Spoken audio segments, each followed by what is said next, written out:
Hey, Tony Gaskins here. Thank you for joining me. Now I got a phone call coming in any minute, so I'm gonna have to pause this when it does. And don't forget, check below. You will see we still have the fundraise going for the channel. You can be an investor in the channel and earn from the future revenue of the channel. All the details on the page. Got a whole nother info video over there too. So click that first link in the description, and then the other links in there as well for the upcoming events. But wanting to talk about this because I seen this and it hit me, and it hit me differently because I played football for majority of my life, from the age of 7 to the age of 21. And I did not love the game, but I played it because it was like a rite of passage. Growing up where I'm from, everybody played football, and you really weren't a man, couldn't be seen as a man if you didn't play football. Like, everybody had to play football. I really don't know many guys, maybe one or two, who didn't play football. And so it was a thing to where I was a real good soccer player. Ironically, both my sons play soccer, but I was the best soccer player in school when we used to play out in the field at PE. Run through everybody, get past everybody, score the most goals. I could kick the ball the furthest, and went out for soccer one year. And then my dad came and said, "Hey, you want to play basketball?" Left soccer, went to play basketball, but I was already playing football the year before that. So football was the first thing at 7 years old. I'm playing against 10-year-olds. And that was just what we did. But a lot of people don't think about the head trauma. And as I was reading about the young man, like, only Lord knows, and his closest people in his life know what was going on in his life and what would take him to the point of taking his own life. But I have to believe that brain trauma played a part in it. And I believe that mental health issues also can come from brain trauma or traumatic incidents in our life. And a lot of times people may say mental health issues and, speak on it, but they may not associate the mental health issues that men go through at from playing combat sports. And one thing I would say to women too is, if you're going to be with a man who played combat sports like football, boxing, MMA, even soccer players who did a bunch of headers, and just anybody with brain trauma, you're going to have a learning curve. And it's different levels to it. It's different levels to how the brain responds to the trauma and what it does to you. Myself, I really haven't pinpointed what it is from my brain trauma, but I know one thing is, I love to work. I love to rest too, but I love to work.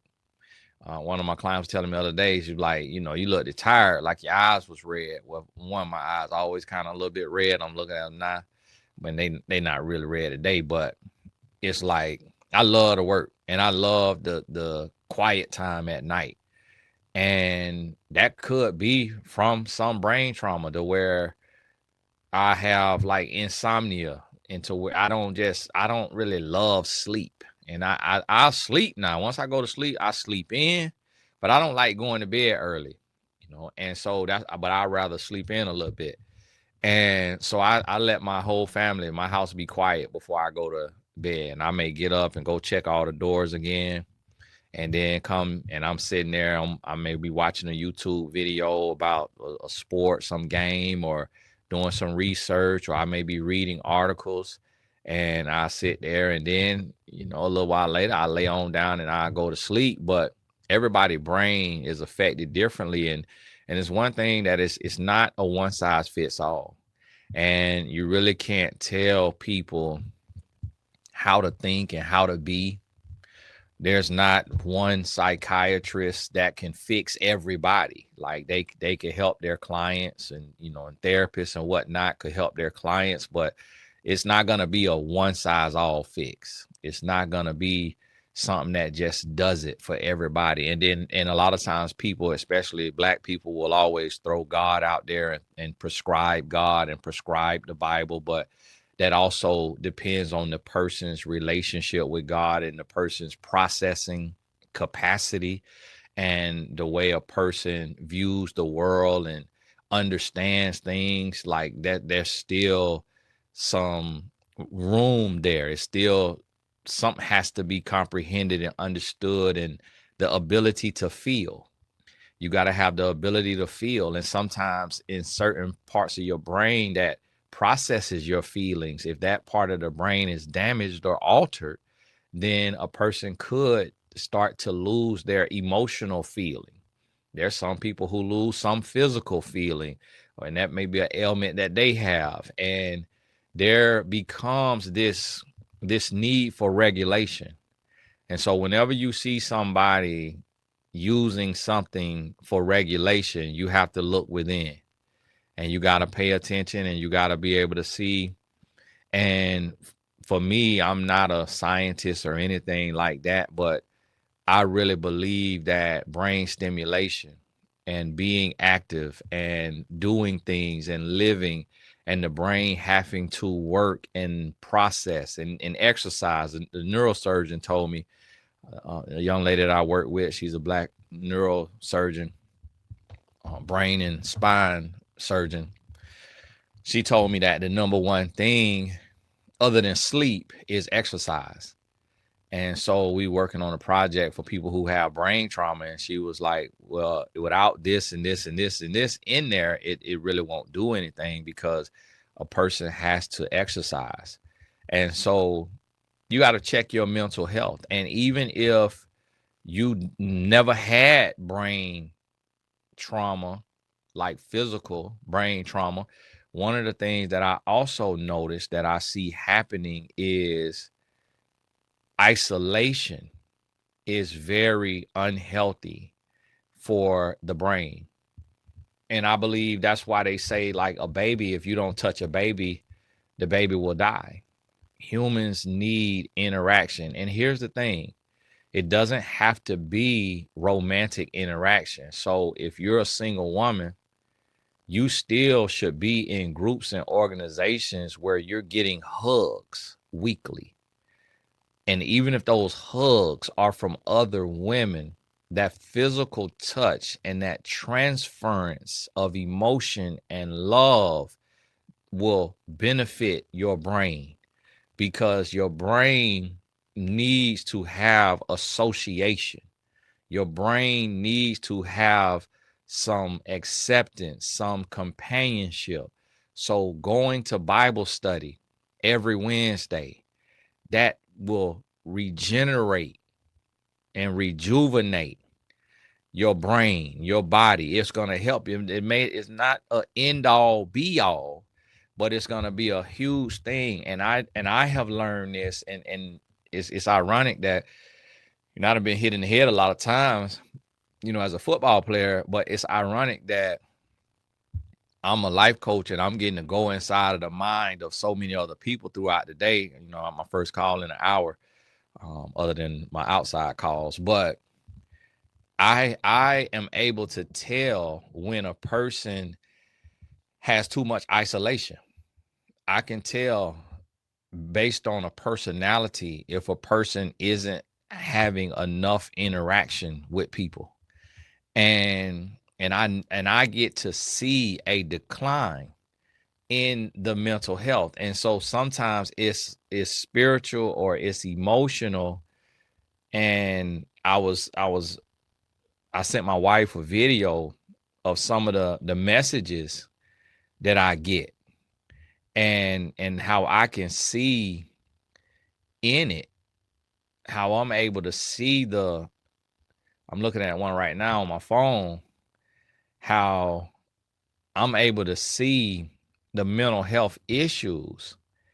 And it gets deep. It gets deep. It gets very real, and you cannot play with your life. You cannot play with your brain. And yes, there have been stories of people who run marathons and all of that, and they still, die before 60. So again, nothing is an end all be all, but you have to get out and live. You gotta exercise, however that looks for you. You gotta have mental stimulation. You gotta go to the seminars, go to the conferences, go to the retreats. Like, get out and live. Don't be afraid to live your life. Coach Jessica, she's a single woman with no children, and she's not sitting at home sulking. She preparing for her family, and she hosting retreats for other women who are on the same mission, going to Italy. Then they got Italy this year, and maybe Greece or somewhere else, maybe Greece. And it's like, get out. Like, it's like, so what if you say to yourself, oh, I'm afraid to be around, I don't want to be around people I don't know. That's a mental health issue. That's a mental health. That's your brain operating in an unrealistic fear. Your brain has metastasized this fear that doesn't really exist. And I was talking to a Mexican client, and he was born in Mexico and raised in Mexico, and we were talking about Mexico, and we were talking about just, the culture and things of that nature. And he was telling me, and I was like, something we was talking about. And I was telling him I was over there in Mexico, but I was in Tallen, but I stayed not at the resort. We stayed in the town where the people live. And we was walking the streets and stuff, and I was like, nobody bothered me. Like, nobody mistreated me. Nobody looked at me strange. Like, nobody was looking at me like, who is this black guy? Because, it was all like light-skinned Mexicans that I don't know how to describe that color, but it's not black, it's not white, it's closer to white, but a little tanner. And so it was that color Mexican. And I know it's black Mexicans, I know it's real white Mexicans, I know it's redhead Mexicans and red freckle Mexicans and all that. Canelo Alvarez is Mexican, and he got red hair, the great boxer. But I was like, nobody bothered me or nothing like that, and he was like, you see, it's not like the stereotypes and what people try to make you believe when you go outside the country. And I was like, yeah, like, I ain't see nothing. I'm like, I wouldn't want to bump into the cartel or nothing. He was like, even if you bumped into the cartel, nothing would happen to you if you minding your business. He was like, if you not causing problems, if you're not coming over there to steal their territory or step on their toes, he was like, they don't bother you. He was like, all that's business. And I was like, you know what, you right. And I realized that, like, even in the hood, in the black neighborhoods, like, they really don't bother you unless somebody just trying to get some stripes. They trying to get off. Y'all got to forgive me. I'll be right back. I may forget what I say. So I end this one. God bless you. Hey, Tony Gaskins